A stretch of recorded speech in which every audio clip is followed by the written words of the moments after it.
Hi hello నమస్తే welcome back to my channel ఈ తరం కోడలు. ఈ వీడియోలో మనం మరమరాల మసాలా ఎలా తయారు చేసుకోవాలో చూద్దాం. దానికోసం ముందుగా కొత్తిమీర, పచ్చిమిర్చి, ఆనియన్, టొమాటో ఇవన్నీ సన్నని ముక్కలుగా కట్ చేసుకుందాం. ఇలా సన్నని ముక్కలుగా కట్ చేసుకున్న తర్వాత మనం ఒక గిన్నెలోకి మరమరాలు తీసుకొని అందులో శనగపప్పు, కొంచెం ఉప్పు, అదేవిధంగా కొంచెం కారం వేసుకొని ఒకసారి బాగా మిక్స్ చేసుకుందాం. ఇలా ఇవన్నీ బాగా మిక్స్ అయిన తర్వాత ఇందులోకి మనం ముందుగా కట్ చేసుకున్న ఆనియన్, టొమాటో, పచ్చిమిర్చి, కొత్తిమీర ఇవన్నీ వేసుకొని ఇంకొకసారి బాగా మిక్స్ చేసుకుందాం. ఇలా ఇవన్నీ బాగా మిక్స్ అయిన తర్వాత ఇందులోకి మనం నిమ్మరసం వేసుకొని ఒకసారి బాగా కలిపినట్టయితే అంతే అండి, ఎంతో టేస్టీ అయిన మరమరాల మసాలా.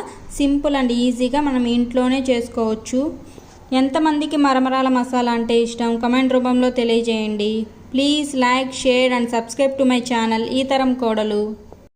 ఇలాంటి మరిన్ని ఇంట్రెస్టింగ్ వీడియోల కోసం మన ఛానల్ని లైక్ చేయండి. లైక్ చేసినట్టయితే ఎక్కువ మందికి రీచ్ అయ్యే అవకాశం ఉంటుంది.